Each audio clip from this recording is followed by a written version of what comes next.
In this session, I want to talk about Beingful Work. And Beingful Work is derived from Beingfulness and Beingful leadership principles.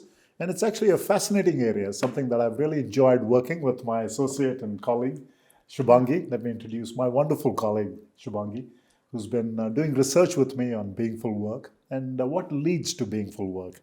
This is a new concept, completely new to academia and to practice. And hopefully it reflects the kinds of challenges we face at work. So let's start with that. And this is going to be a simple back and forth conversation on what are some insights that come from Beingful Work. And also, I'm a baby boomer. And frankly, when I think of millennials and Gen Z, at some stage, I think my kids are, both a millennial and a Gen Z. And I sometimes give up, Shubhangi. I have no idea what they think and feel. And it's almost like this is a different set of people altogether. Yeah. I would not say different species, that would be terrible, but it's a different set of people. And so hopefully some understanding. We don't want to generalize across an entire generation, but some understanding of how some millennials and Gen Zs, and you're a Gen Z, Yeah. right? Yeah. Gen Z. Gen Z, by the way, is people born after 1996. And so how do Gen Zs think? You've also done some research on millennials, Yeah. and Yeah. hopefully we'll get a sense of how millennials think and how you can manage them in the workplace. This is a big challenge for many people. How do you manage millennials and Gen Zs? But before we get there, let's talk about Beingful Work, Yes. right? Yeah. And Shubhang, let me ask you. So you've been doing the last Yes. 2 years quite intensive research in Beingful Work, right? Yeah. What do you think of it? I mean, if you take away all the words and the buzzwords, what do you feel is actually going on, and what do you like about it or dislike about it? When I had come in here for the interview, I loved how our interview went because I had been working on health promoting lifestyle and its association with positive psychology outcomes. And you told me that you're working on something similar, and then you told me about this concept. And what attracted me the most was the fact that this was something that had helped me get through my personal life as well, working in the field. So, yeah. So I kind of feel like it's a part of my life at this point. Okay. I really enjoy the aspect that talks about how beingfulness is about different aspects of self, your whole being, Yes. and how you take yourself Yeah. to work Yeah. with all these aspects. It's a lot of parts of you. Yeah. Yeah, so that is something I've always wanted to work on. Yeah. So that is one thing that drives me at this point. So Yeah. coming to talking about Beingful Work, well, through our research and numbers, we've clearly found that when you focus on taking your whole being to work, it definitely increases the meaning you carry in your life about your work and otherwise, how it improves your work engagement and authenticity at work, how you're more authentic Yeah. when you focus on all the aspects of yourself, basically, and eventually leading to an overall well-being. Yeah. That includes flourishing, subjective well-being, Yeah. happiness even. Yeah. So these are the, I think, constructs I can relate to even in my personal life. Okay. And Okay. Yeah. that in a way Yeah. just How to drives flourish me. in one's Yeah, life. yeah. Yeah. So that kind of drives me Yeah. to keep doing Yeah. this. Yeah. That's an important point you make, that, we often think of work, or that's the way we are made to think of work, Yeah. as when you get into the workplace, set aside all those other aspects of you, your personal aspects, Yeah. and put on this kind of a professional, almost like a mask, Yeah. right? Yeah. You set your real personality behind Yeah. and put on this kind of a work personality Yeah. mask, and then show up at work. And that's an artificial split. Yeah. We are one human being. Yeah. We can't be split into two pieces. One Yeah. piece stays home, Yeah. and the other piece comes to work. Yeah. So is that something that you were thinking of earlier? Or what is that? Is that what you Definitely. meant? What you just said also reminded me of the fact that I think most millennials are Gen Z are specifically like this. Yeah, we are, I think, very upfront and very rigid about who we are. And Right. yeah, so we wouldn't really want to make that division too obvious, like what we are in our personal lives and what we carry to work. Yeah. We'd rather have a space Yeah. where we Yeah. can, like Be yourself. let's say it's similar at least, Yeah. if not the same. If not identical. Yeah. Yeah. Yeah, like at least having a space where we're more expressive, Yeah. more. Yeah. We'll get to that. Yeah. But that's very Yeah. interesting. So my kids also that sense that I wonder why they became that way. Of course, it's hard to generalize, but any thoughts on? I sometimes think my kids who are Gen Zs, and I'm a baby boomer, have that sense of being whole. Perhaps they saw the kind of work I did in my 30s and 40s and said, this is not what we want to be. Yeah. Do you think there's that element that the millennials and especially the Gen Zs saw their parents divided between work and not having that balance? Do you think that's a factor? Definitely. Growing up, I've always seen people around me struggling to maintain that balance between work and life. I mean, there's usually some or the other problems at work. They carry it home, take it out on the people around, and it creates a very, a very unhealthy environment. Absolutely. Yeah, that I've always disliked that. Also, I think self-awareness is pretty high among millennials and Gen Zs? Uh-huh. So I think that kind of helped us see through all these things, and I don't think we ever want to put ourselves there ever. In that situation. Yeah, we'd rather have a comfortable environment even at work. Yeah, it's interesting because when I ask my students in the PGP program, that's the equivalent of the MBA program, and they would be millennials beyond about 27 years, typically in the age group 27 to let's say 40 years. Yeah. And what is important to them, I ask them, what really matters? Work-life balance. Yeah. It comes up way on top that we want work-life balance, that we want to lead this kind of a whole life, a healthy whole life. Yeah. That is exactly, so Beingful Work, what we've been working on, it very clearly talks about having importance, giving importance to the physical self, the monetary, ambitious, relationships, spiritual aspects, everything basically. It's a holistic view. Yeah. That is something that is, people have looked at a lot of things in a holistic way, but nobody really talked about being a holistic, being a whole being at work. Basically. So I think that is what... It's so ironic, it's not been researched. There's a book or there's some popular press, but it's not really been seen as people just talk about it, but nobody really...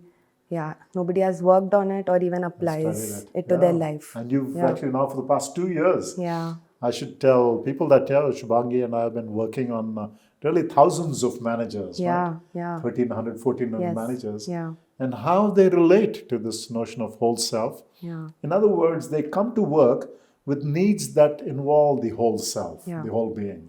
You mentioned it's material needs. And nothing wrong with that. They are important. And then psychological needs. We have social needs. We have environmental needs. We need to be in a healthy relationship with the environment. And our higher needs, our spiritual and doing the right thing. And what do we find? What are some things that you're finding from the research? Some connections? So like I was mentioning before, so these are all the aspects that of our needs we focus on, right? So what we've found so far is that it affects the meaning that we make of our work, of our life, how we engage at work, how authentic we are at work. And this eventually leads to a happier life, flourishing at workplace and otherwise, and improving overall well-being, basically. Right, the whole well-being. Yeah, and that's what matters the most at the end of the day, Like you're going to work, and for most people, I think the aspect of money is what matters the most, and they tend to leave out everything else. But once you start looking at how important each aspect is, and to actually weigh it equally, not think that just money is more important and not my mental health. I think that balance is much needed, is what we had discussed, and we also found the same thing. And you use the word balance. That is very important. That's a central element of beingfulness. Beingful. Find that internal balance and external balance, that harmony. Don't tilt it too much in one side, right? If you're just money oriented, yes, it's wonderful. You make a lot of money. You buy all these cars and apartments and have fancy dinners and so on.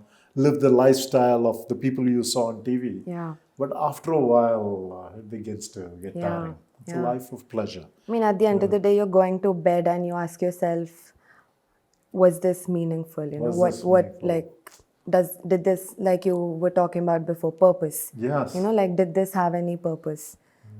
Does it make any meaning at all? I So think the the question, answers, sorry, go ahead.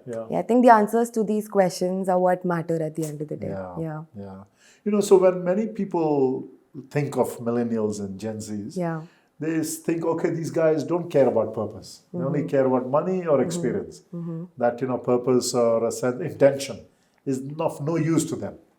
When they are 20 years older, then they will start thinking. Is that true from your friends and you? Is that something that you do think about?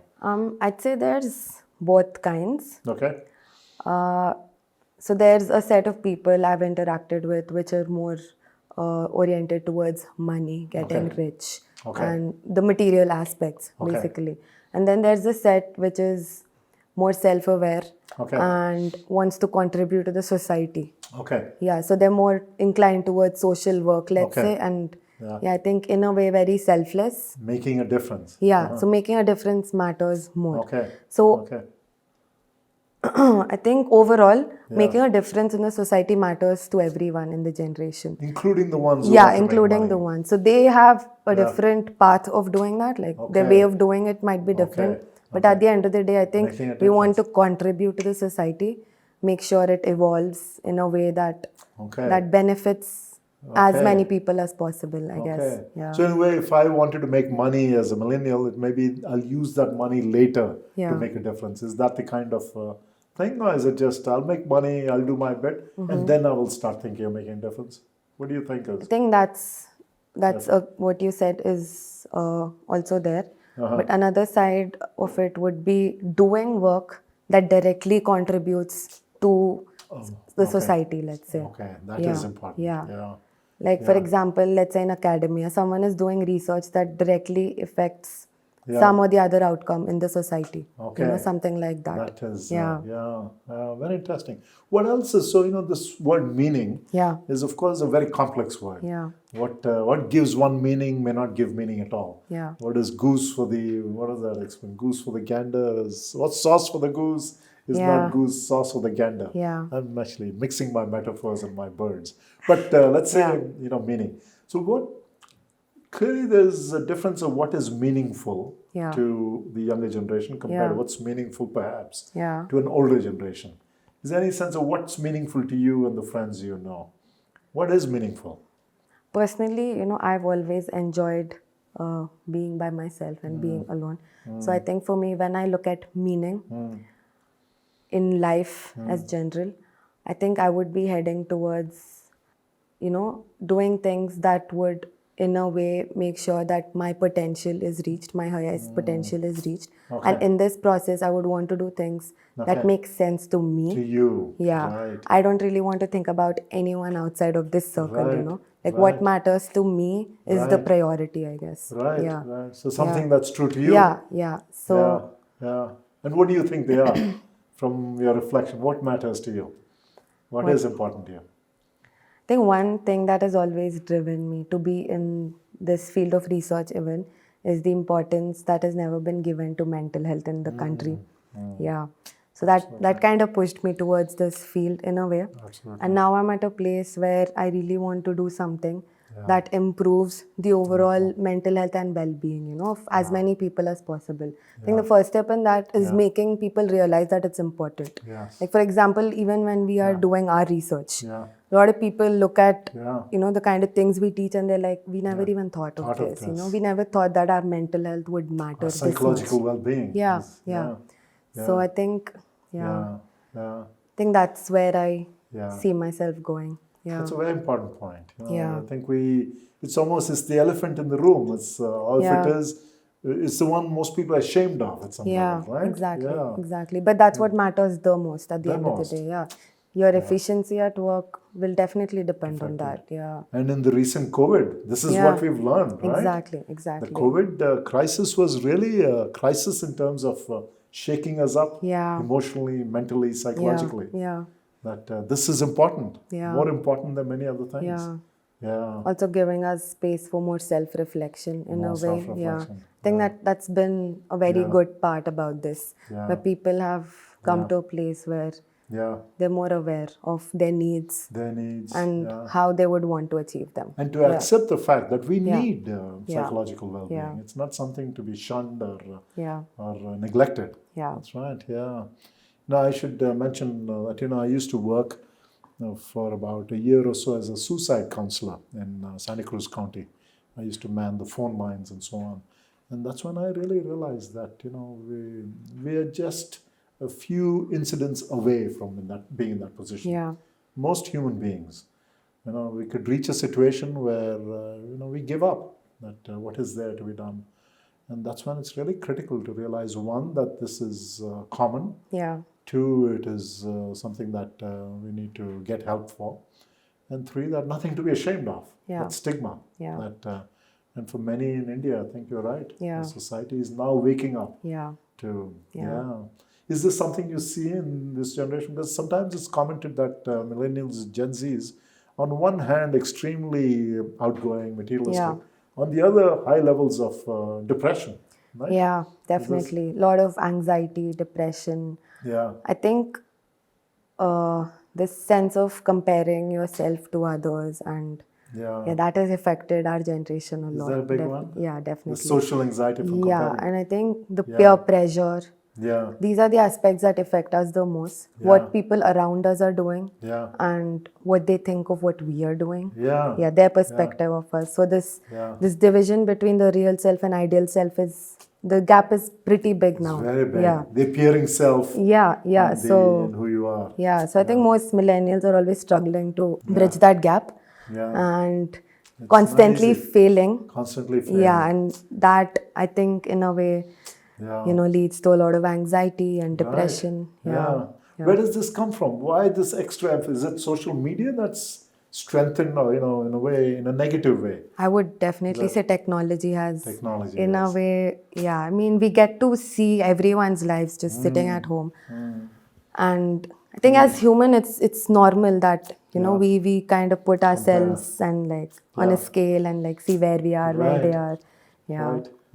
I think. And I guess we don't realize that what we see on Facebook is that person putting their best self forward, right? That may not, is that true? I think in our weak moments, we always fail to recognize that aspect of it. We just want to see that, they're doing well, I'm not. I'm not. That's it. That's they're the okay, end of I'm it. not. When in reality, that person may not be, and they just, it becomes a treadmill of social comparison. How do you think Beingful Work and the Soul Motion Beingful could help in this sense? Is there anything you feel could be helpful? Definitely, although, like I mentioned before, people in this generation are more self-aware and all of that. They're more aware of the society in general as well. But a lot of them fail to look at aspects such as spirituality. Right. Giving to the environment. Right. And also focusing on some psychological aspects. Right. So I think most people just see the physical needs, the monetary aspects of and it. The social comparison. Social and a little bit of mental health here and there, and that's where it ends. In Beingful Work, what we see that it goes beyond it. It's actually a complete view of self, and I think maintaining that balance again. Realizing that it's important, and trying to create that balance. I think. That matters. In a sense, also that anchoring, going inside and anchoring in something. In your authentic, you mentioned authenticity. That at some level, find out what you care about and not what others think you ought to care about. Right? No, it's not an easy thing at all. Being true to self is very difficult. Very difficult. Very, very difficult. What makes it difficult in your experience? Where have the challenges been? From your school days, where has it been really difficult? Like I said, peer pressure again. And I think trying to fit into an image that people have created of you, or this ideal version that you might have of yourself. So trying really hard to be your ideal self and forgetting who the real you is in the process. Absolutely. That's always been a struggle. I think that's very important. The ideal self is a dangerous self. It puts the standards up there. We invariably don't meet those standards, right? And then we become self-critical. Something's wrong with me. And I should tell you, this is true of even me, after Yeah. all these years, Yeah. I have this, that is what I try to fight through beingfulness. Yeah. This sense of this is how I should be. Yeah. What I should have been in terms of Yeah. accomplishments. I should have been this, I should have been that. It's a never-ending struggle. Yeah.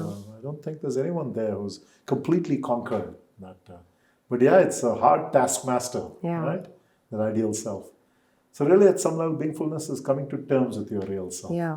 to who you are. Yeah. And Yeah. I think I would also add Yeah. working towards achieving your maximum potential. Yeah. By realizing about yourself. Yeah. I think How, that would how be do the. you even know what your potential is? How do you, in your life, how do you even get glimpses of what this potential is? What do you Well- think it is?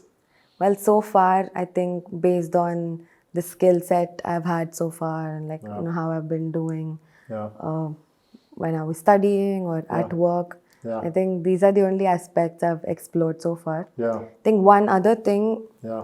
I've always been into meditation since childhood. I've talked Yeah. to you about this. Yeah. Vipassana is something Yes. So I think doing that at a young age kind of helped me. Yeah. Yeah, it changed my life, definitely. So when I was 18, I did that. Yeah. I think that gave me a lot of time to look into myself and keep aside whatever I've studied, where Okay. I'll be next or whatever. And just Okay. me as an individual and what my capabilities are, beyond all of this. I actually started looking at, aspects like empathy, Right. Okay. I think more towards the society even, Right. how the relationships Yeah. and people around me would affect me, have affected me. Yeah, I think all of this has in a way influenced realizing what my potential is.